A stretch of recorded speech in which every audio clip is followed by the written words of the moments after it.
waxaa gobolka Minnesota xalay lagu qabtay munaasabad ballaaran oo si heer sare loo soo agaasimay oo ay ka soo qayb galeen mas'uuliyiin ururada bulshada, ganacsato, aqoon-yahano iyo marti sharaf kale oo ka kala timid gobolada Mareykanka ilaa Canada. munaasabadani ayaa lagu xusay sanad guuradii 8 ee habeenka horumarinta dhalinyarada iyo haldoorka Soomaalida. munaasabadani ayaa waxaa soo qaban qaabiyay Aadan Ugaas Axmed isagoo ugu horeyn u mahadceliyay dadka munaasabada ka qayb galay, wuxuuna sheegay in ay muhiim tahay in la muujiyo sharafta iyo wanaagga haldoorka Soomaaliyeed meel walba oo ay joogaan. xafladan oo ah mid ay bulshada sugto sanad walba ayaa waxaa lagu bixiyay abaalmarino kala duwan. sidoo kale munaasabadan waxaa qayb weyn ka ahaa isku xirka dadka horumarka gaaray isla markaana guuleystay iyo kuwa maanta hiigsanaya in ay ka guulgaaraan hamigooda iyo hankooda.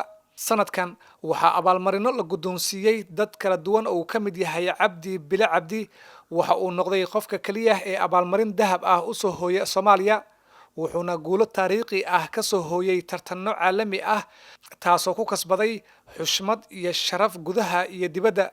Hiba Nuura waxay abaalmarinta ku mutaysatay doorka weyn ee ka qaadatay nooleynta iyo ilaalinta dhaqanka iyo hidaha wanaagsan ee Soomaaliyeed, horeyna u soo ahayd hobalad qaran oo bulshada higsato. Axmed Jaamac Cirdaye wuxuu abaalmarinta ganacsadaha sanadka ku mutaystay saameynta iyo shaqo abuurista uu u sameeyay bulshada Soomaaliyeed ee gobolka Minnesota iyo in uu dhiirigeliyo in uu bulshada u soo baxaan ganacsato hal abuur leh. وماسنتين waxaan u gudbaynaa abaalmarintii labaad taariikhdan iyo ahmiyadda ay leedahay. waxaan rabaa anigoo dul maraya Hiba Nuura dhamaantiin waan wada taqaanaan. haddaan idin dul maro markaa Hiba Maxamed oo dhamaantiin aan u naqaano ama ku magac dheer Hiba Nuura waxay ku dhalatay Awbarre. Hiba Nuura iyadoo aad u da'yar ayay fanka ku soo biirtay 14 sano ayay jirtay markii ay fanka ku soo biirtay 1968. waa dareemi kartaa hibada ay leedahay magaceeda ma aragtay ka muuqda iyadoo 14 sano jirtay inay fanka ku biirto. hibadu marka waxay ka mid ahayd hobolladii iyo fanaaniintii ugu caansanaa dalka Soomaaliya oo dhamaanteen wada ognahay. waxay ka mid ahayd kooxdii Waaberi. riwaayado aad iyo aad u tiro badan ay ka qayb qaadatay. waxyaabaha dadka ku jecel yihiin ama inta badan lagu yaqaano fankeeda, suugaanteeda iyo heeseeda waxaa ka mid ah jacayl ayaa ku jira, gubaabin ayaa ku jira, heeso wadani ayaa ku jira. waxa ay markaas ay reebtay malaha. waxa u sii dheer hadda waa abwaanad si ay weli dhiirigelintii u sii wado bulshada. waxay waqtigeeda hadda gelisaa ama ay dhaxda u xiratay inay bulshada gubaabiso mar walba. Hiba Nuura ayaa markii dalku burburay ee la soo qaxay 91kii qurbaha ay soo gashay. nasiib wanaag Minnesota marka aan leenahay xafladan waxyaabaha loo sameeyo waxay tahay inta badan dadkeena marka ay geeriyoodaan ayaa la amaanaa ama laga hadlaa. laakiin waxaa haboon in inta ay nool yihiin dadkeena haldoorka in abaalmarin la siiyo, dhalinyarada ay ogaadaan, bulshadana fursad ay u helaan qofkan in loo mahad celinayo ay ogaadaan. marka waxaan rabaa inaad igu sacabtuntaan Hiba Nuura. waxaan rabaa inaan Hiba Nuura mikrofoonka u dhiibo. السلام عليكم ورحمة الله وبركاته. halkan waxaa fadhiya dadkii reer Minnesota ugu qiimo badnaa ama Soomaalidaba dadkii laga soo dhaxulay iyo halkan taagan oo fadhiya. ana sharaf waxay ah inta oo xulkii Soomaalida qof alla qofkii dhadhamaya la isugu keenay inay ii kaceen oo soo dhaweeyeen intaas ay ugu filan. waxaan ku farxaa inaan dad fiican ka dhashay. aad baad u mahadsantihiin.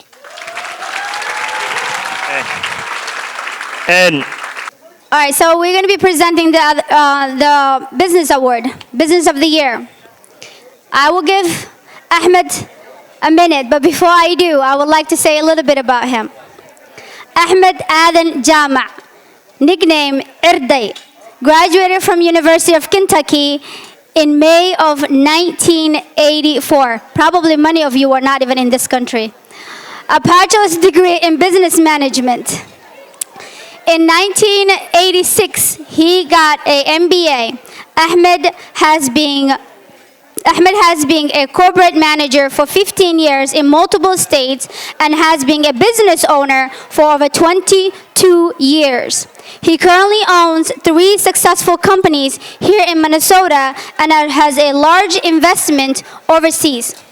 Ahmed advocates for how to keep families together in the Somali community. And what I mean by that is that he encourages every single Somali owner to have a foster care license so that our own children do not end up in the wrong hands. I would like to welcome Ahmed here.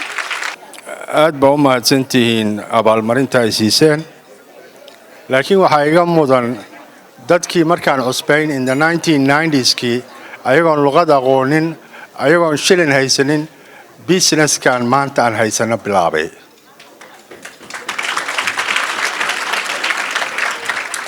dadkii idin qardajeexay istraada liishadan maanta ku socotaan kuwaasa waxay mudan yihiin in abaalmarin iyo mahadcelin loo celiyo arinta kale oo aniga sanadkii horena waa idin kala hadlay ma aqaan isla idinkiina tihiin iyo qolo kale caruur badan oo Soomaaliya la qaataa oo gaalo cadaan ay qaataan sababtay rabaan baa ku qaataan waxa kaliya looga hortagi karo lagu badbaadin kara caruurtaas waxa weeye inaanu 100 qoys ay qaataan foster care license. Foster care license marka leedahay ilmahaaga lama qaadan karo. Haddii kale sida European isdhiibno thousands of Somali kids are gone.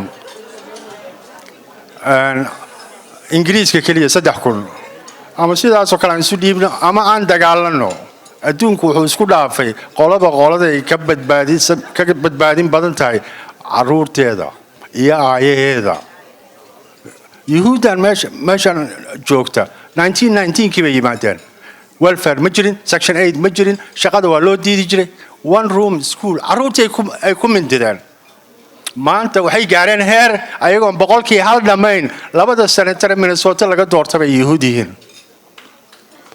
adiga maxaa caruurtaada yani sheeko yar idin sheegaya hooyo Soomaali ilmo dhashay ilmiyay sugaysay isbitaalka sariirtiisa ay jiiftay waxaa yimid nin iyo naag cadaan oo flowers iyo balloons wata iyo babygeedii war maxaa meesha ka socday ku tiri turjuwaanadii markaas ilmaha waa la qaadanaya alla hal mar boga ii saara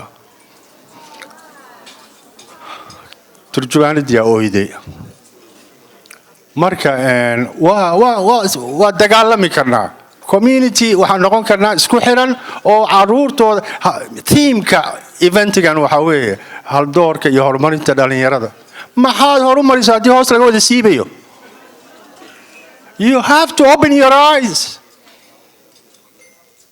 marka walaalayaal mar labaad waxaan idinku boorinayaa soo qaata foster care license nagala qayb gala dagaalka waa mahadsantihiin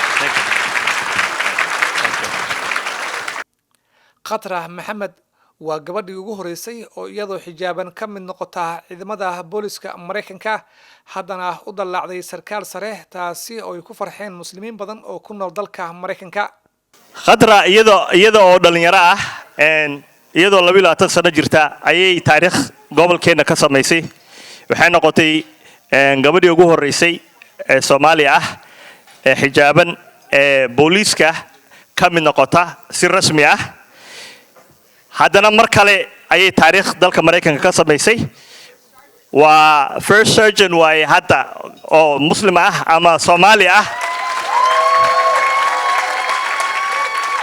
marka hadda garaadey yeelatay Khadro garaadey yeelatay marka Khadro dadku inta badan ma oga waxay ka shaqeysaa Metro Transit Police-ka waa booliska dhulka ugu badan degmooyinka Henabin iyo Ramsey guud ahaan meelaha basaska tareenka meel kasta oo Metro Transit ay ku lug leeyihiin ay ka shaqeeyaan shaqadeedu marka ma aha inay shaqeyso kaliya maadaama ay madax tahay waa supervisor waxyaabo badan oo waxa jira marka qaar kood caruurta waxa amniga marka laga hadlayo xafladaha bulshada marka laga hadlayo markay yimaadaan caruurta khadro waxay jecel yihiin inay isku sawiraan sababtoo qaabka u labisan tahay iyo qof iyaga u eeg ayay isku arkaan marka waxaan rabaa fadlan inaad mar kale khadro igu sacabtuntaan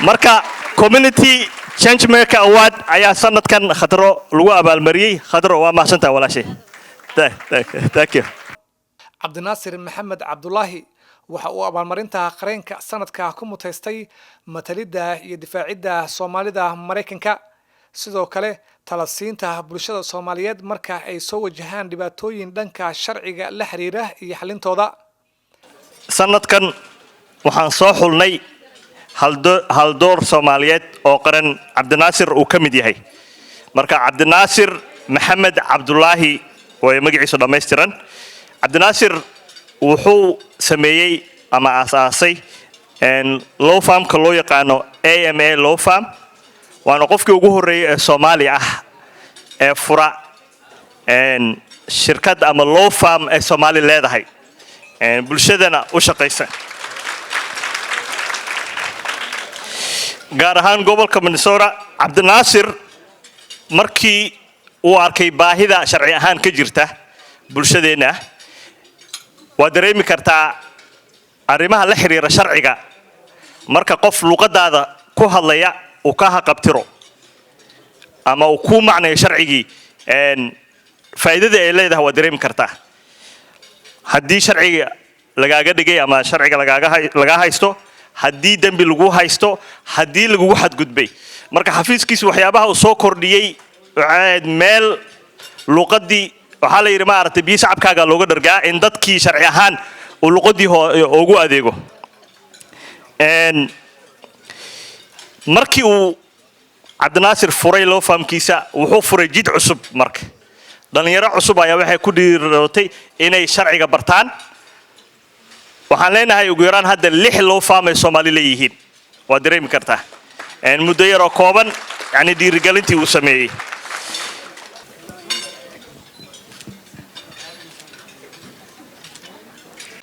hodan guuleed oo ka mid ah gabdhaha farakotiriska ah ee waqti iyo aqoon u hurtay horumarinta iyo garab istaagga bulshada Soomaaliyeed ee gobolka Minnesota isla markaana madax ka ah company weyn waxayna abaalmarinta ku mutaysatay in ay tusaale u noqotay dumar badan. Here is another award that I will be presenting, and this award is to Hodan Guled. She is the CEO of Briva Health, an innovative enterprise with a mission to improve access to healthcare. Hodan has a bachelor's degree of science and master degree of science from University of North Carolina.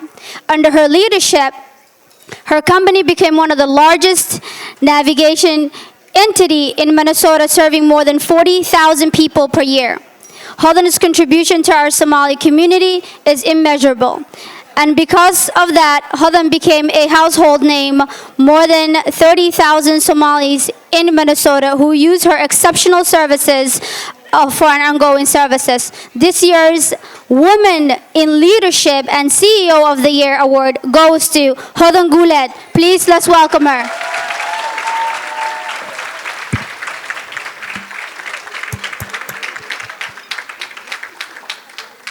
Oh my God.